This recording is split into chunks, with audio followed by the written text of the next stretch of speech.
Paz do Senhor, irmãos e irmãs, sejam bem-vindos a mais uma aula do Subsídio do Caped. Chegamos na lição de número 12, tá? Já estamos na reta final aí do nosso trimestre, graças a Deus, até aqui o Senhor nos acompanhou. Então, vamos falar hoje sobre um tema que não é muito, vamos dizer assim, muito discutido no âmbito da teologia, tá? A teologia, apesar de estar em toda a teologia, estar em toda a Bíblia, nós não nos detemos muito como teologia, nós não detemos muito nesse tópico aqui. Quem procura, vamos dizer assim, estudar minuciosamente esse assunto é a filosofia. A teologia ainda não assumiu um compromisso mais profundo com esse tema, talvez porque caminhe muito para o lado da filosofia, né? Inevitavelmente vai cair para a filosofia, tá? Inevitavelmente a gente vai ter vamos dizer assim, um cunho meio que filosófico quando a gente trata desse assunto. É inevitável. Então talvez por isso não tenha despertado tanto interesse para a teologia, tá bom? Uma vez que a filosofia já trata bem desse assunto. E, como nós gostamos de dizer sempre e tal, trazer algumas informações, que a teologia e a filosofia, elas não eram separadas, tá? Teologia e filosofias lá atrás eram uma coisa só. Inclusive, a teologia era considerada como a rainha da ciência, fazia parte da ciência, assim como a filosofia. Filosofia e teologia eram uma ciência. Aí depois de um tempo, para a criação do método, né, o modo e o método, principalmente com o método científico, se separou a teologia e a filosofia das ciências. A filosofia mais ou menos, né, mais ou menos, mas a teologia eles descartaram totalmente de dentro do âmbito da ciência, tá? Após o surgimento do método, principalmente consolidado com o surgimento do método científico. E o nosso assunto de hoje é o quê? A unidade familiar. Como eu disse, não é um tema muito discutido, a gente fala por cima sobre esse assunto. O que é unidade? A gente não se detém nessas minúcias, né? E o nosso texto, que está em Efésios 5, 22 ao 33 e depois 6, do 1 ao 4, ele trata basicamente da unidade.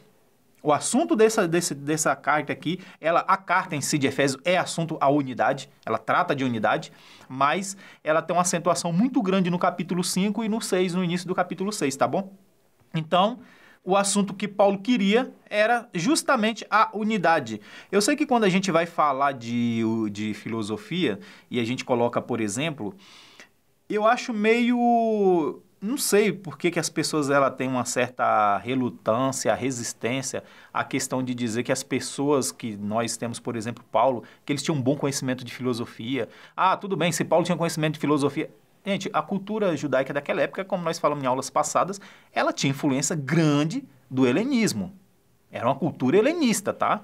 Então, o helenismo nada mais é do que a introdução de pensamentos filosóficos no meio da sociedade, tá bom? É uma visão filosófica, tá? Então, falar que Paulo ele não tinha, que nas cartas de Paulo, nas obras do apóstolo Paulo, ele não vamos dizer assim, utilizou do método da filosofia para fazer as suas cartas, eu acho um pouco meio, sabe, extremismo a gente partir por esse caminho. Paulo era um grande filósofo, conhecia muito bem de filosofia, e fica bem claro quando você lê as cartas de Paulo e conhece de filosofia, você fala, não tem como dizer que não tem influência filosófica. Há até um desgosto aí entre vamos dizer assim, o cristão que é anti-filosofia e com os filósofos, que os filósofos defendem que um grande nome da filosofia, que é o Sêneca, que viveu sim no período de Paulo, ele teve contato com Paulo, tá? Tem uma carta de Sêneca, por exemplo, de, se eu não me engano, 15 ou 16 capítulos, não sei, que eles atribuem que aquela carta era um diálogo entre Paulo e Sêneca. Uma vez que Sêneca era o grande professor do imperador romano da época, tá? Da época que Paulo estava preso. Então, se Paulo estava preso em Roma, possivelmente ele pode ter contato com Sêneca. Teve, não teve? Não sabemos. Paulo não trata desse assunto, não fala sobre esse assunto. Mas os filósofos defendem que é Paulo o alvo daquelas cartas ali, tá bom? Então, partindo para essa ideia de filosofia, a gente vai ver muito forte na literatura paulina a questão da unidade. Mas unidade não era uma coisa nova Paulo não tirou esse contexto novo. Aliás, a gente vai ver que não é só Paulo que usou o contexto da unidade, tá bom? Da unidade. Platão, dentro da sua obra chamada República, ele trata basicamente da unidade, né? Em busca do que é justiça, ele vai chegar nessa parte da unidade. Principalmente quando ele vai tratar do chamado bem, belo e justo. O que é o bem, o que é o belo e o que é o justo. Então ele vai tratar dentro dessa unidade. Por quê? Na visão filosófica, principalmente platônica, o mundo caminha, o universo, o cosmo, ele caminha para uma unidade, tá? Para um filósofo da época de Platão, era impossível conceber um mundo desconectados, tá?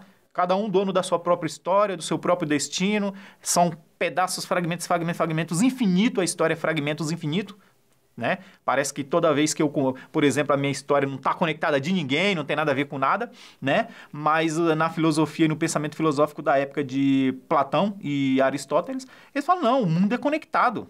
Nós somos conectados. E olha que não tinha nem a globalização que nós defendemos na aula passada, né? E nem a internet. Ele falava, não, nós somos conectados. A nossa história é conectada. Há uma conexão humana. Há um tronco, né? Vamos dizer assim, um tronco único. E aí vai vir a ideia que nós vamos falar mais para frente um pouquinho aqui, já descendo aqui para a questão de João, tá? Vamos ver isso aí. Então, eles falam que o bem relaciona à unidade, o belo é aquilo que eleva o homem em direção à unidade, portanto, as esculturas, as pinturas, é uma expressão do homem, um desejo de se conectar com a unidade, que nada mais essa unidade nada mais é do que o termo que João vai usar lá na frente, que nós conhecemos como verbo, mas é o logos, né? Então, ou seja, essa unidade é para onde todo o universo caminha. Ele falou, olha, nós viemos, a filosofia, tá? Nós viemos da unidade e é para a unidade que nós voltaremos. Ele fala, um homem um dia teve um início e é para lá que nós estamos voltando.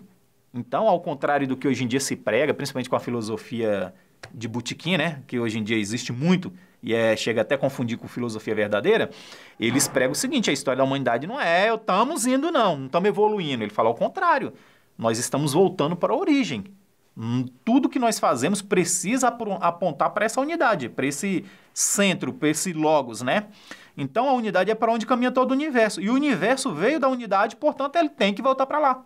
Uma hora ele precisa voltar para lá. E aí vai aquela ideia do mundo das ideias, o transcendentismo e tudo mais dentro da filosofia, tá bom?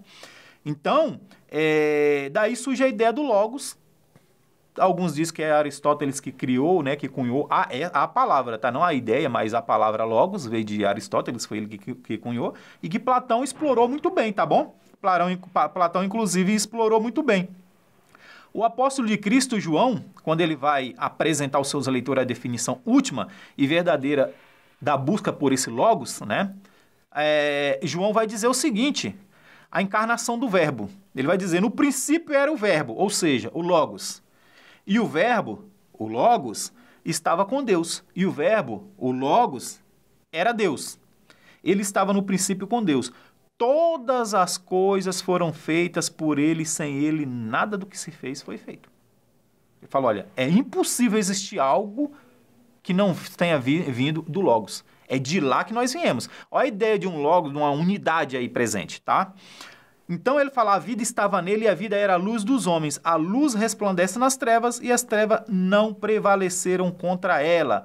E aí quando chega lá no versículo 14, ele diz, e o verbo, o logos, né, se fez carne e habitou entre nós, cheio de graça e de verdade, e vimos a sua glória como a glória do unigênito. Mais uma vez a unidade presente, tá?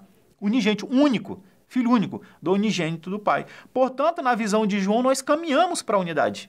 A humanidade vem da unidade e ela precisa retornar para a unidade, tá? Mas essa unidade aqui, esse logos, é bem claro que o João, quando ele faz essa carta, ele está dizendo para, vamos dizer assim, os gregos da época, os helenistas da época, leria esse assunto e ele entenderia o que o João estava dizendo era o seguinte, tá certo, vocês sempre estiveram certo. O logos existe, sim, da unidade que nós viemos para lá que nós voltamos. Só que o problema de vocês foi não entender, não identificar o que é o logos. Então, nós temos o logos aqui presente, tivemos o logos presente entre nós.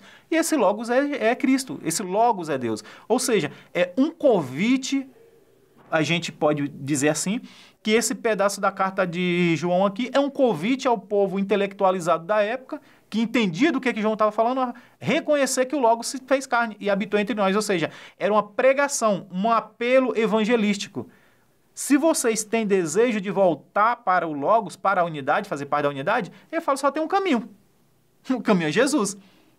João fala, é impossível para a humanidade alcançar a unidade, chegar ao Logos, alcançar a unidade, sem ele reconhecer Jesus como seu único e suficiente Salvador. Ele fala, olha, é para aqui que caminha, tá?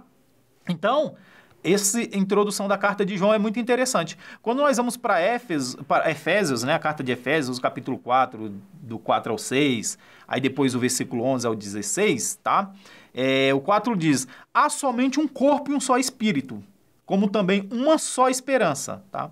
O 5, há um só Senhor, uma só fé, um só batismo. O 6, um só Deus e Pai de todos, ou seja, Pai de todos, o qual sobre todos e por meio de todos e está em todos, tá? Aí no 11 ele fala, e finalmente, ele mesmo concedeu uns para apóstolos, outros para profetas, outros para evangelistas e outros para pastores e mestres, e assim vai, né? E aí no 12 ele fala, com vista ao aperfeiçoamento dos santos para desempenho do seu serviço, para o quê? A edificação do corpo de Cristo. A edificação do corpo de Cristo. E aí ele vai dizer no 13, até que todos, né, todos, cheguemos à unidade da fé. Até que nós todos tenhamos uma única fé, acreditamos em um único Deus, em um único Senhor, Jesus Cristo, ele fala, é assim que foi feito, para que isso acontecesse. Então, portanto, aqui a gente está vendo a unidade, o quanto a compreensão de unidade era importante na mentalidade de Paulo. E ele fala, cheguemos à unidade da fé e do pleno, a plenitude dos tempos, lembra? Ele fala do pleno conhecimento do Filho de Deus, tá? Ao estado de pessoa madura, à medida da estatura da plenitude de Cristo. Ou seja, ele fala, um homem maduro, inclusive aqui, Paulo vai tratar dessa questão, não é nosso foco aqui, mas uma pessoa madura, um cristão maduro, é aquele cristão que alcançou a unidade. É aquele cristão que entende o seu lugar no corpo de Cristo, vive como um membro do corpo de Cristo e vive e age o dia após dia, em todas as suas medidas, em todos os seus atos, como um membro do corpo de Cristo. Então, a pessoa madura para Paulo é esse tipo de pessoas, tá? Aí o 14, para que não mais sejamos como crianças, arrastados por ondas e levados de um lado para o outro, por qualquer vento de doutrina, pelas artimanhas das pessoas com astúcias que induzem ao erro, tá? E aí no 15 ele diz, mas seguindo a verdade em amor, cresçamos em tudo naquele que é a cabeça, Cristo, tá? E finalizando o 16, ele diz, de quem todo, mais uma vez a unidade, o corpo, bem ajustado e consolidado pelo auxílio de todas as juntas, tá? Segundo a justa cooperação de cada parte, ou seja, né, partes, efetua o seu próprio crescimento para edificação de si mesmo em amor. Aí me pergunta, e aí, aonde está a unidade nisso aqui? É uma carta de unidade. Paulo está falando sobre a unidade. Esse é o assunto de Paulo. Então, alguém que tivesse um conhecimento sobre unidade, vamos dizer assim, o público, já que era para Éfeso, né? A carta aos Efésios, né? Para a igreja de Éfeso, e a cultura lá era 100% helenista, eram judeus da diáspora e gregos também, né? Claro, né? Junto daqueles casamentos mistos, mas era um povo helenista, 100% helenista. E eles entendiam essa carta de Paulo como um convite à unidade. Vê que Paulo usa muita unidade nessa carta justamente para quem? Para a igreja de Éfeso. Entendeu? Portanto, para o apóstolo Paulo, como membros do corpo de Cristo, nós precisamos caminhar para a unidade, tá? Essa ideia, ela vai costurar não somente essa carta, mas toda a Bíblia. De Adão a Cristo, tá? Então, quando a gente vai pegar lá o Romanos 12, capítulo 12, versículo 12 e o 19, por exemplo, diz assim o versículo 12. Portanto, assim como por um só homem entrou o pecado no mundo, e pelo pecado veio a morte, assim também a morte passou a toda a humanidade, porque todos pecaram, tá? A unidade, um afeta o outro. E o 19, porque como pela desobediência de um só homem, muitos se tornarão pecadores, assim também pelo meio da obediência de um só, olha só, mais uma vez, de um só, muitos se tornarão justos. A unidade aí, tá? Ou seja, viemos na mentalidade de Paulo, viemos da unidade e é para a unidade que nós voltaremos. Isso é um conceito que na filosofia da época já se tinha, era normal, era algo comum. Então, as pessoas que estavam lendo a carta de Paulo, eles entendiam claramente do que Paulo estava falando, que era de unidade, da união, né? Hoje nós aplicamos muito dentro da igreja a questão da união. Falamos pouco sobre unidade, falamos subjetivamente, por alto, né?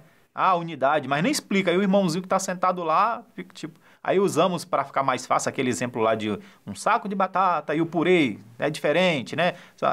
É lúdico, dá para transmitir a ideia, mas para um grego da época, um judeu helenizado da época, ele não precisava dessa explicação tão, vamos dizer assim, infantil, né? Ele não precisava dessa explicação tão infantil. Só de ler a carta ele entendia o que era a unidade que Paulo estava falando ali. Então, a importância da mulher na história. Já que nós estamos falando de unidade, vamos falar dos membros, né? Paulo falou do corpo, membros, né? Num único propósito. E como nós falamos em aulas passadas, tem um discurso aí feminista de que a Bíblia é machista, é retrógrada, ultrapassada, e por aí vai, né? Mas que tem um cunho muito machista, a Bíblia, né? Inclusive mudando o nome de Deus para deusa, o Pai Nosso não é Pai Nosso, é Mãe Nossa, e assim vai. E, no entanto, a própria Bíblia bate na cara dessas pessoas e mostra que é mentira. O papel da mulher sempre foi de alta relevância. E nunca se sobrepôs ao do homem, e nem tampouco do homem se sobrepôs ao papel da mulher. O único homem que se sobrepôs ao papel da mulher foi Jesus Cristo e mais ninguém. Ele sim, a figura do homem, o cordeiro puro, imaculado. Então a figura de um macho, por que Deus escolheu se apresentar como um homem? Foi Deus que escolheu falar que ele era o homem, né? Se apresentar como uma figura masculina. E o seu filho, um filho e não uma filha. É coisa de Deus, né? Foi ele que decidiu. E a gente vai ver, tem grandes nomes dentro da nossa teologia que a gente... Né, de histórias fantásticas dentro da Bíblia. Uma delas que eu gosto muito é a história de Raabe, que está na nossa revistinha aqui, por exemplo, né? Tem a história de Raabe. As heroínas da fé, lá em Hebreus, quando Hebreus vai falar dos heróis e coloca as heroínas também, né? A história de Eva, que, aliás, é uma história muito, vamos dizer assim, é triste como a gente vê as pessoas tratar hoje. Engraçado que essas coisas é da pós-modernidade mesmo, né? A história é de hoje. Era inconcebível na época dos crentes que vieram antes de nós, alguém detratar a imagem de Eva, né? Falar mal de Eva, de Adão, né? Falar mal dos nossos, vamos dizer, pais, do nosso pai, da nossa mãe. Pai é Adão, da mãe Eva, já que a gente somos todos, né, descendentes deles. Não tinha essas pregações que desmoralizavam eles. A gente tinha tristeza quando pregava sobre a queda deles. E era uma tristeza sincera, porque isso afetou a gente. Mas não era detratado, não era diminuída a história de Eva. Hoje em dia tem memes, as pessoas fazem memes. A Eva que nós conhecemos hoje é uma caricatura pregada dentro da igreja, tá, irmãos e irmãs? Não estamos falando do mundo, não. Dentro da igreja, Eva é pregada como uma caricatura. Adão é um grande vilão. Falta colocar ele como um grande canalha, um grande vilão. A culpa é de Adão, do meu sofrimento e tal. Então a gente tem uma mentalidade muito distorcida das coisas hoje em dia, tá? E é triste quando a gente vê que chegou nesse ponto de olhar e ao invés de ter a tristeza do ato deles, né, mas ter um orgulho de sermos filhos de Eva, filhos de Adão, né, semente de Eva, da semente de Eva. Então a gente, em vez de ter orgulho disso, parece ser uma espécie de vergonha, né? Então é complicado. E aí a gente perde até inclusive a proporção da medida para tratar outras mulheres dentro da Bíblia. Então a gente vai ver a história de Rebeca, uma história fantástica. Abigail. Eu nunca ouvi uma pregação sobre Abigail. A história de Abigail é uma das mais fantásticas que existe. Uma mulher que salvou uma nação, um reino, com simples atos de se humilhar perante Davi. É um diálogo altamente intelectualizado, para quem consegue entender. É altamente intelectualizado. A forma como que ela se apresenta.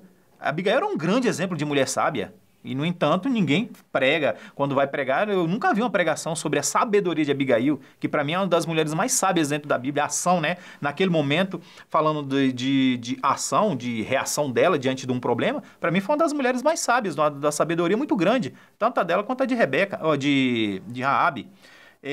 A lendária mãe do rei Lemuel, quem prega sobre a mãe do rei Lemuel, pega aquela história, faz toda a pregação e a mulher que diz assim, a história, o provérbio começa, palavras de Lemuel, palavras do rei de Massá, palavra do rei Lemuel, rei de Massá. E aí vai lá e coloca bem assim, que a sua mãe, né, que a sua mãe lhe contou. Então, quando a gente vai olhar toda aquela história ali do Provérbios 31, do 1 ao 9, quem está por trás é essa mãe do rei Lemuel, né? É um diálogo da mãe com o filho, da mãe do rei Lemuel com Lemuel. Então, quando pega essa passagem, faz toda uma pregação e esquece do que se está tratando. A figura dessa mulher é simplesmente apagada, tá? E, por fim, a gente vai ver grandes personagens, tem várias, né? A Maria, mãe de Jesus e tudo mais. A mulher samaritana, uma grande mulher, tá? Aí vai ter Eunice e Lloyd, as mães de Timóteo, a mãe e avó de Timóteo, tá lá em 2 Timóteo 1,5. Então, assim, dizer que nós não temos referência dentro da Bíblia de mulheres é porque não sabe ler a Bíblia, tá? Me desculpa, mas não sabe ler a Bíblia. Quem fala isso não sabe ler a Bíblia, é simples, tá? E da pós-modernidade, quais são as nossas referências aí, tá? Nesse período aí. Quais são as nossas referências? Por exemplo, eu trouxe aqui algumas referências, que vou falar por alto aqui, mas se os irmãos pesquisarem na internet, então é infinidade. Primeiro, a primeira referência que eu gostaria de apresentar aqui, tá? Por exemplo, é o teste de urina para monitorar diabetes. Quem que inventou? Uma mulher, tá? Uma chamada Ellen Free. Foi ela que inventou com 90... Vai ver, hein? De 93 anos de idade. Ela inventou esse teste de diabetes através da urina. Medicamento para leucemia, irmãos. Medicamento para leucemia, inventado lá nos Estados Unidos por Gertrude Elion, tá? Portanto, quando nós vamos para o terceiro método, o método para melhorar negativos de foto.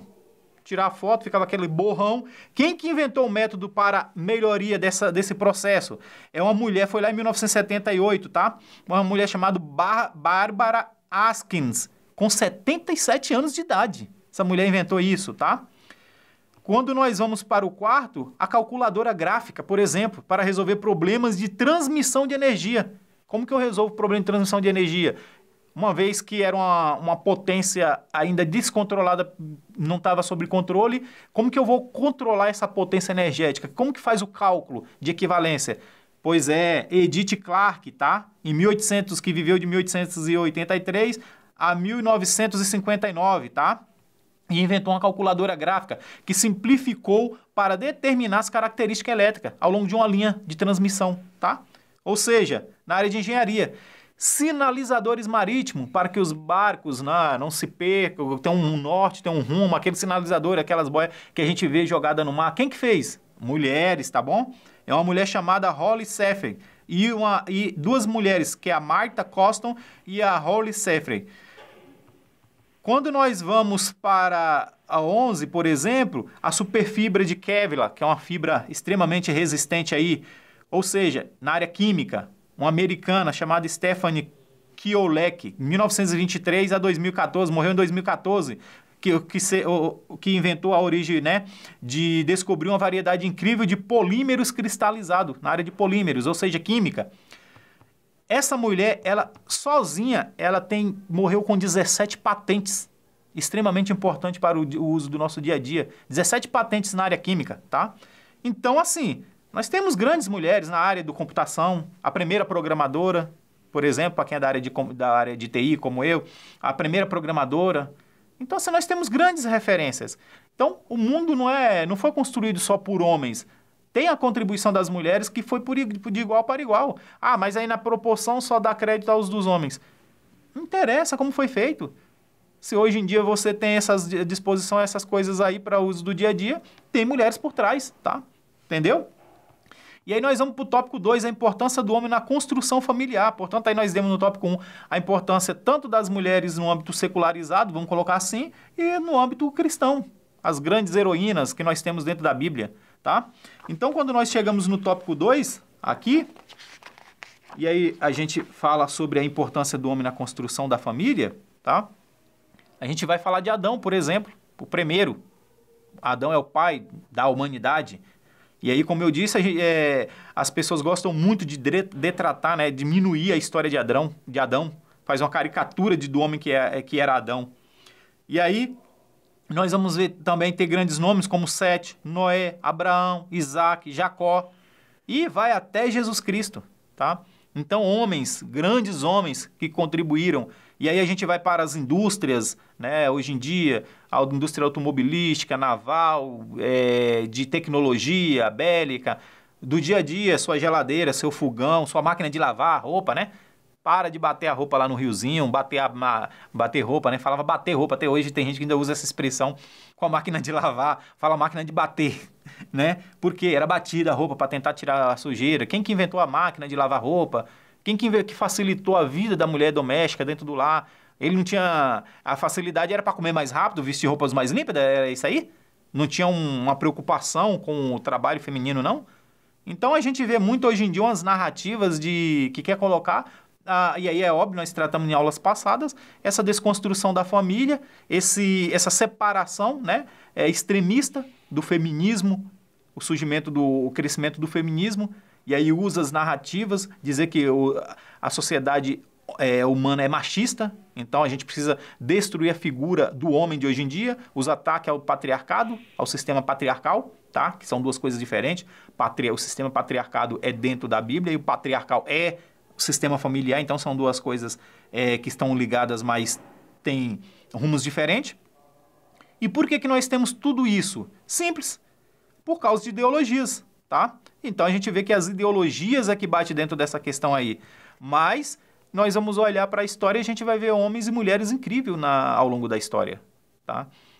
Dentro dos lares, inclusive, uma coisa que eu gosto muito de deixar bem claro, o papel da mulher dentro do lar, por exemplo.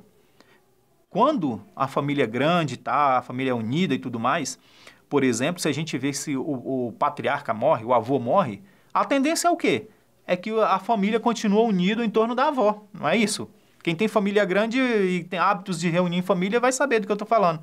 Só que, curiosamente, quando é a matriarca que morre, por incrível que pareça, as chances de que essa família se dissipa, que ela se separe, que ela se reúna com menos frequência, é muito grande.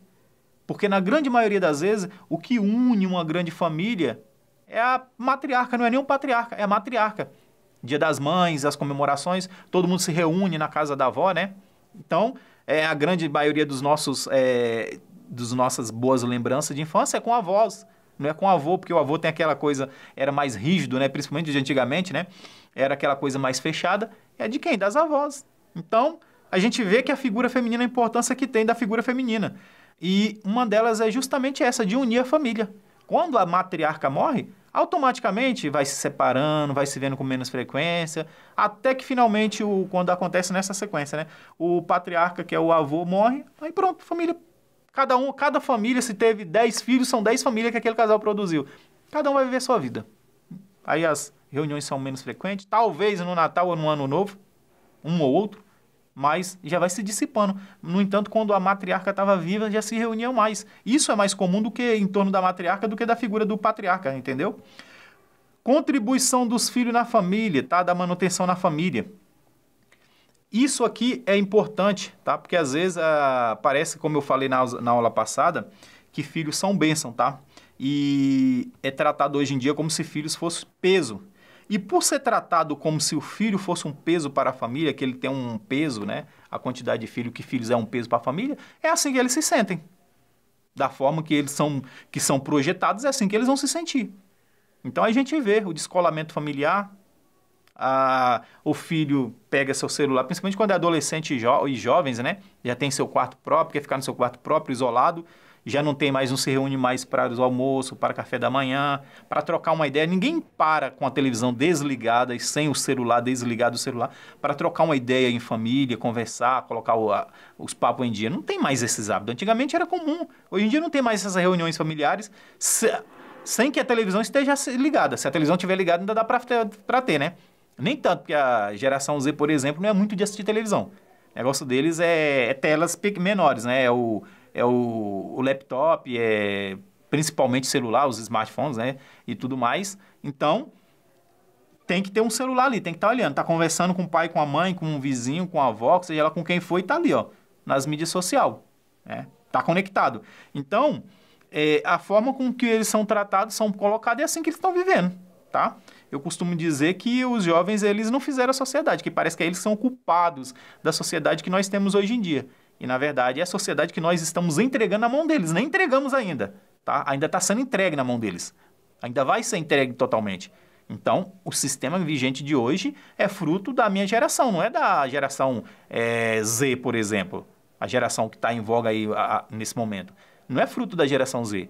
O nosso meio ambiente, os valores, tá? Valores morais e éticos e tudo mais, é fruto da nossa vida, é fruto nosso, é o que nós estamos deixando, é herança nossa para eles. Essa é a herança que nós estamos deixando para eles, tá? Então, não é que eles que são culpados por isso. Então, por que as ideologias atuais, né, estão sempre tentando recrutar os jovens para seus projetos e planos? Justamente por isso. Porque nós vamos ver que dentro do clã familiar há uma certa cisão. Há uma certa cisão. A desvalorização do matrimônio, a desvalorização dos filhos, como nós lemos na lição passada, que fala que é bênção para a família, é tratado como um peso. Eu tenho que trabalhar duro por causa de meus filhos. E às vezes até precisa ter cuidado quando vai falar, porque às vezes a intenção é boa, para que o filho ele olhe e ele sinta que ele é importante, né? Olha, filho, por que você trabalha tanto, pai? Por que você trabalha tanto, mãe? Por que você não fica em casa? Não, filho, eu preciso trabalhar para cuidar de você, para dar o melhor para você e tal. Se não tomar cuidado, ele olha para aquilo e recebe de forma negativa também, tá? E fala, poxa, então o peso é para mim, eu que sou o peso. Então, se eu não existisse, por exemplo, você não teria que trabalhar tanto, né? Então, a gente tem que ter, inclusive, sabedoria na hora de falar essas coisas, tá? Então, a gente vai ver aí que a importância dos jovens para a família, tá? Os filhos, ele tem um grande papel que, além de deixar o clã, de fazer com que o clã se perpetue, ele tem também os membros entre si, como eu disse, a família tem seu subsistema, tá? É um grande sistema com subsistemas.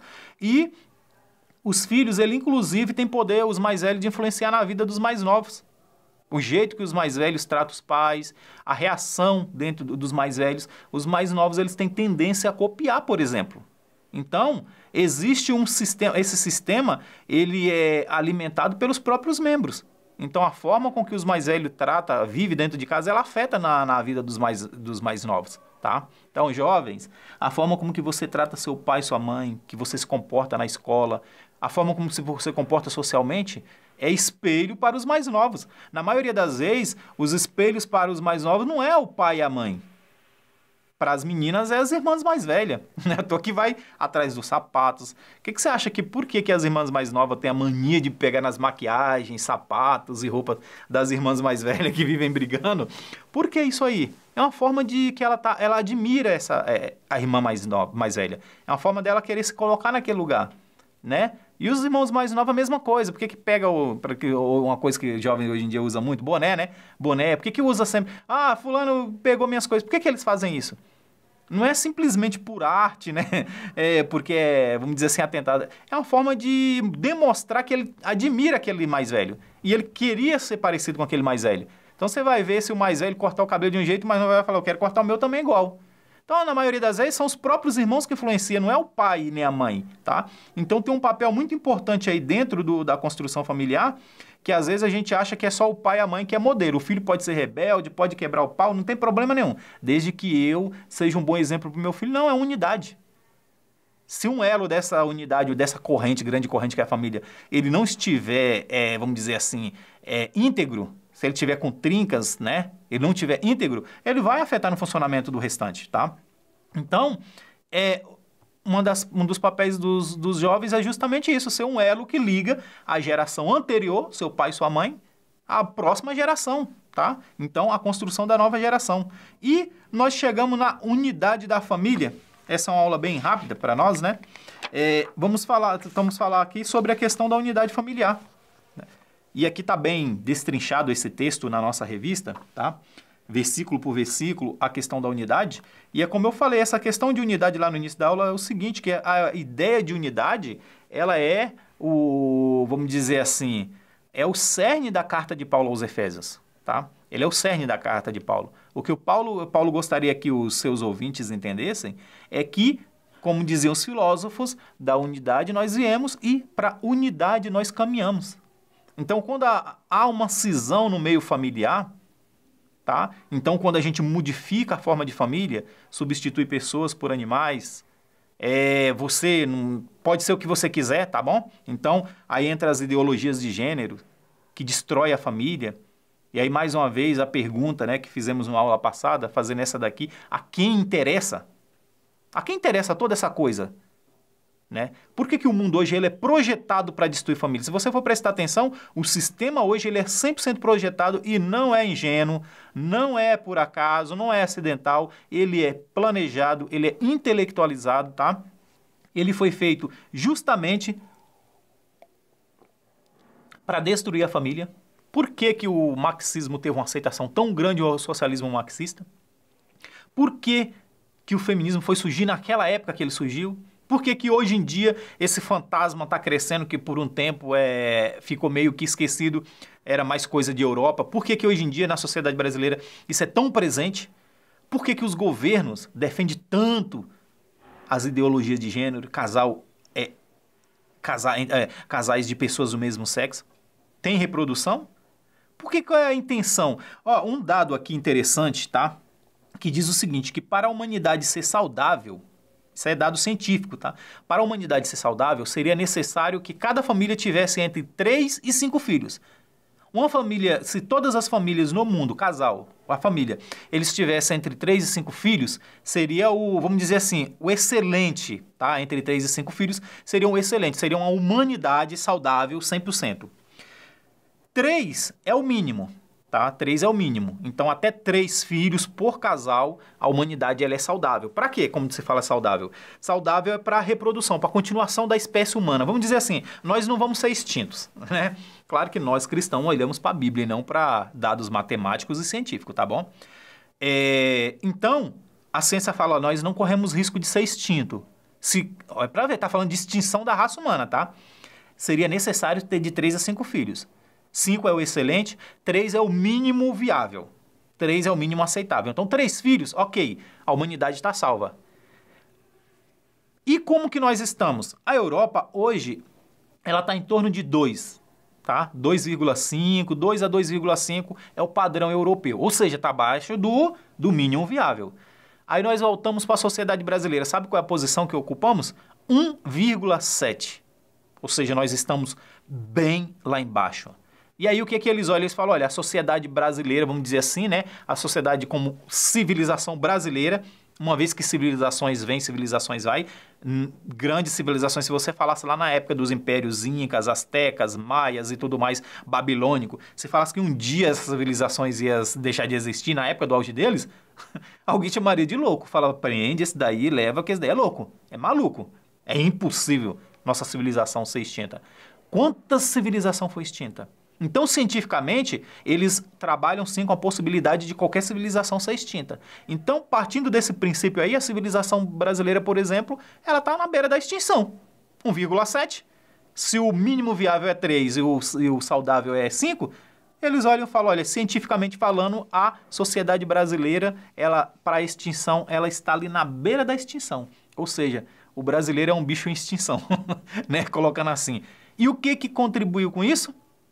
Principalmente as ideias de filho único e o extremismo que é o casal casar e não ter filhos, os chamados mãe de pets e pai de pets, tá? Portanto, isso diminuiu a probabilidade matemática. E isso aqui é uma preocupação científica matemática voltada para a perpetuação da espécie, ou seja, a sobrevivência da espécie humana, tá? Eles sempre monitoram isso. Tá entendendo a questão da importância de família? E aí pergunta, por quê? E aonde que esses números podem aumentar ou diminuir? Qual é o fator que faz isso? E justamente o fator família. É o fator família, é a família que perpetua a humanidade. Então, se eu destruo a família, eu destruo a identidade do ser humano, então eu não preciso mais ser gente, Eu não preciso mais ser homem, então eu não preciso reproduzir como homem. Eu não preciso mais ser mulher, não preciso reproduzir como mulher. Não tenho esse fardo, essa obrigação. Eu posso, inclusive, ser um cachorro ou uma moto, fazer um barulho e dizer que é uma moto. Posso latir, igual a gente viu algumas demonstrações em aulas passadas sobre essa questão. Quem realmente tem interesse nessas coisas, sendo que a ciência defende que o mínimo viável é 3 e que uma sociedade, uma humanidade saudável para a continuação da espécie não ser extinta seria 5? Quem realmente é interessante para isso aí? Será que não tem ninguém que tem nenhum interesse por isso? É acidental? É essa coisa aí da sociedade que nós temos hoje em dia, de filho único ou então pet, né? E aí é óbvio, né? O marketing entra. Então, tem uma questão econômica, tem uma questão de saúde, tem uma questão de... Tem toda uma questão aí do marketing, né? Que trabalha em cima disso aí para mostrar o lado bom. Mas eles não dá, por exemplo, esses dados aí você não vai achar num site aí, num Facebook, no Instagram, numa mídia dessas aí que gosta de jogar lixo dentro da mente do ser humano. Você não vai achar isso aí. Isso aí são dados dentro de cartas científicas, tá bom? Portanto, a importância da unidade da família. Porque é quando a família é unida, portanto, quando ela é unida, é que ela vai saber dos seus valores. Qual é o papel do filho, qual é o papel do pai, qual é o papel do homem, qual é o papel da mulher. Aonde que nós aprendemos isso? Através dos valores morais e éticos que vêm da onde? Da família. O último, vamos dizer assim, a última barreira ética e moral que existe na sociedade.